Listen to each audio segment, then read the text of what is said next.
경기 지역의 이슈를 심층 분석해보는 이슈 진단 시간입니다.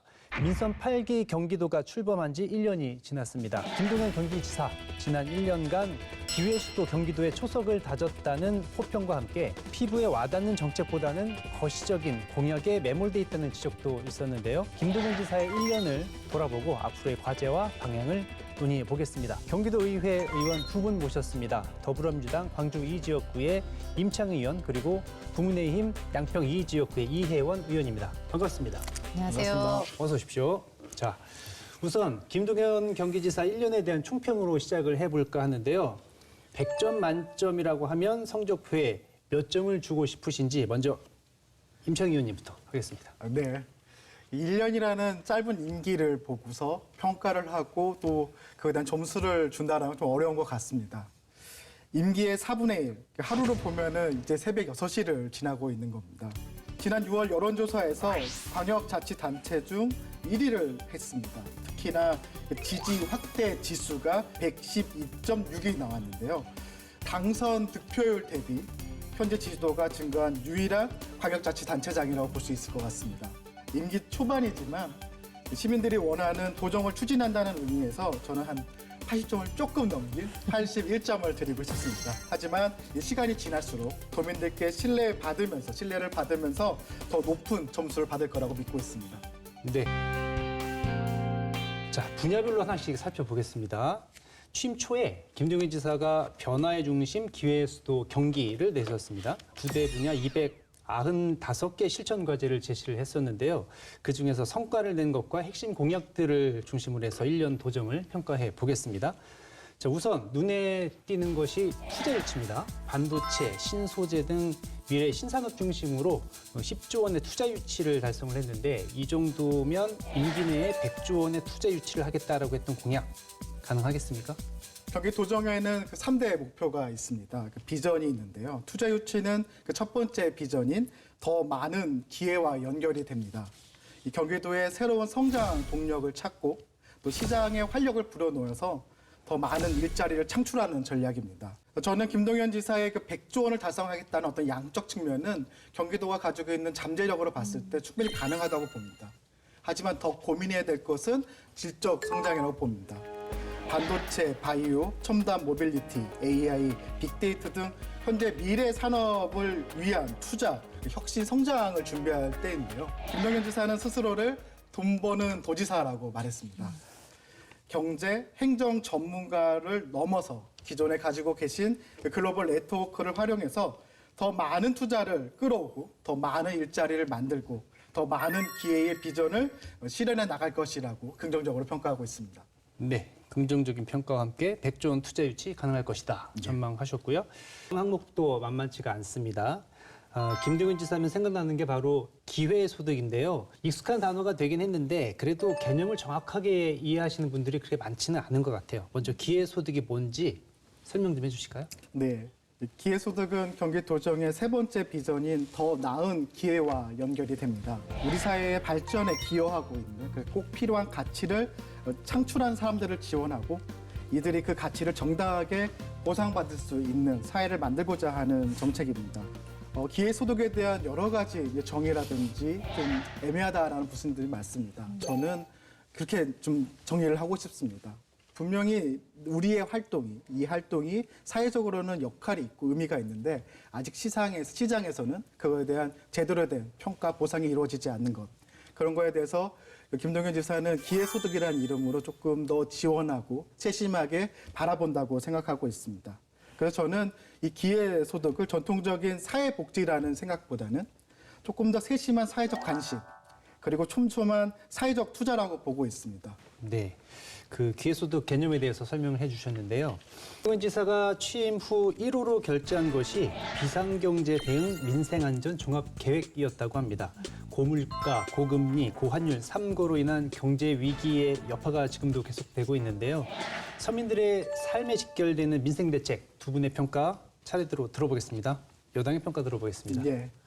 민생 안전은 경기도정의 두 번째 비전인 더 고른 기회와 연결됩니다. 경기도는 현재 경제 위기를 비상 경제로 규정하고 있습니다. 그에 따라서 단계별로 적극적으로 대응하고 있는데요. 김동연 지사는 3단계로 나눠서 긴급 대책과 그 과제를 추진하고 있습니다. 그래서 첫 번째 단계는 정말 긴급한 대책입니다. 어떤 사항과 상관없이 긴급하게 해야 되는 거고 예산에 있어서도 저희 본 예산을 조기 집행하고 예비비를 사용하는 것을 방법으로 하고 있습니다. 2단계는 해야는 하지만 지금 현재로서는 하기 어려운 부분들이 2단계 사업에 포함되어 있습니다. 저희 이제 조기 집행, 예산의 조기 집행과 함께 추경을 검토하고 있고요. 3단계 사업은 해야 되지만 아직 하기 어려운 것을 이제 도민들의 의견도 수렴해야 되고 그 절차를 준비하고 있는 걸로 알고 있습니다. 저는 이러한 긴급 대책에 대해서 경기도가 발빠르게 움직이고 있다고 생각하고 단계별로 접근하는 것은 옳은 방향이라고 생각을 하고 있습니다. 다른 무엇보다도 시급하고 또 피부에 와닿는 것이 민생 정책입니다. 모쪼록 하반기에는 민생에 좀 더 집중하는 도정이 되기를 바라보겠습니다. 그리고 경기도와 의회가 함께 풀어가야 할 장기적인 과제로 넘어가 보겠습니다. 김동연 지사가 내세웠던 핵심 공약들, 그중에서는 속도를 내지 못하고 있거나 앞으로 풀어야 할 문제가 산적한 것들도 있습니다. 자, 우선 경기국제공항부터 살펴보겠습니다. 경기국제공항 조례안이 도의회를 통과를 했는데요. 그전에는 심사 보류가 되기도 하고 이대로 무산되는 거 아니냐 우려의 목소리도 있었습니다. 많은 수정을 거쳐서 통과가 됐는데 구체적인 내용 살펴보겠습니다. 임 의원님 설명 좀 해주시죠. 경기도 국제공항 유치 및 촉진 지원 조례는 저희 도시환경위원회에서 심의하고 또 통과됐던 내용입니다. 논의됐던 한 3가지 정도 주요 쟁점이 있었습니다. 첫 번째는 국제공항에 대한 설치 및 건설은 정부, 그러니까 국토부의 권한이고 경기도는 유치 및 촉진에 대한 그런 의견을 제시할 수 있는 권한이 있습니다. 그걸 좀 더 명확하게 했던 게 첫 번째였고 두 번째는 유치 선정의 방식에 있어서 기초단체장 또 기초의회의 의견을 적극적으로 반영하고 그리고 주민들의 의견을 청취하는 방법도 직접 결정할 수 있게 했습니다. 그리고 마지막 세 번째는 가장 중요한 쟁점 중에 하나인데요. 이 군공항으로 인해서 그 수원 시민들이 받고 있는 큰 피해, 그 아픔에 대해서는 저희도 깊이 공감을 하고 있습니다. 하지만 국제공항 건설의 필요성 검증을 통한 이 타당성 확보가 우선이라고 판단을 했습니다. 지역 주민들 간의 갈등이 첨예하게 대립되고 있는 상황에서 갈등을 심화하는 것보다는 경기도 국제공항에 대한 필요성, 타당성을 명확하게 확인하는 것, 그것이 먼저라고 생각해서 이번 조례에는 그렇게 내용을 담게 되었습니다. 따끔한 비판을 해주셨는데 여기에 대해서 여당의 의견 들어보겠습니다. 이 협치가 필수라는 말씀에 적극적으로 동의를 합니다. 그리고 대화와 타협이 필요하다는 것, 그게 경기도 의회에서 경기도정에서 꽃피우기를 기대하고 있습니다.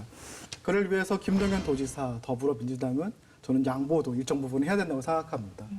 이 과정에서 기준이라는 게 중요할 것 같습니다.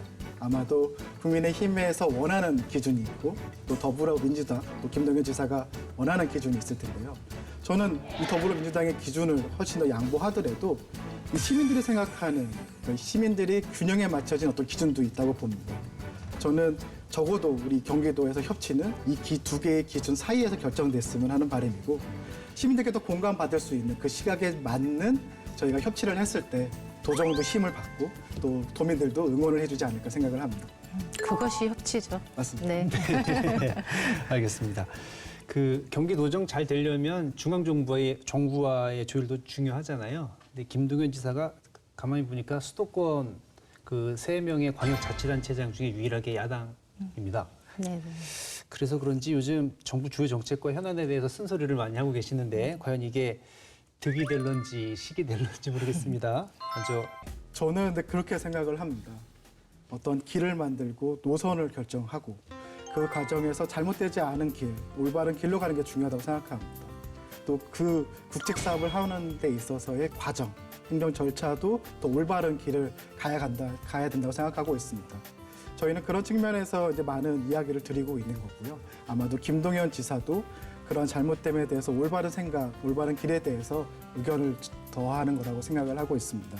이제 거의 방송 끝나가고 있는데요. 네. 이쯤 돼서 입장을 한번 바꿔서 이야기를 해보는 시간 가져보겠습니다. 이혜원 의원님께서는 야당이지만 김 지사 이거 하나만은 참 잘한다.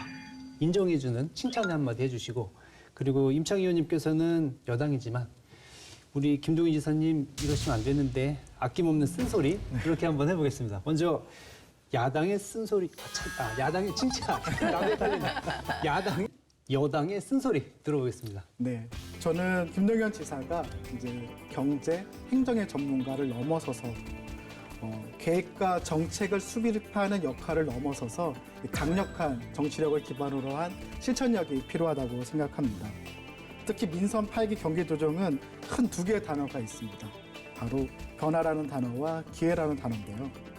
이 4차 혁명으로 인한 이 새로운 기술과 산업들이 만들어지는 어떻게 보면 위기의 시간이기도 합니다. 또 기후 위기로 인해서 탄소 중립과 에너지 전환이라고 하는 큰 과제도 짊어지고 있습니다. 김동연 지사가 이 경기도의 성장 동력을 만들어내고 또 지속 가능한 사회로 발전하기 위한 큰 틀의 계획과 함께 멋진 실천력도 보여주시기를 기대합니다. 네, 여야의 비판과 감시, 칭찬과 지원이 함께 간다면 도정 운영도 최선의 방향을 향해 가지 않을까 생각을 해봅니다. 김동연 지사 취임 1년, 도민들도 지난 1년을 객관적으로 돌아보고 변화된 모습을 함께 만들어 나가기를 기대해 보겠습니다.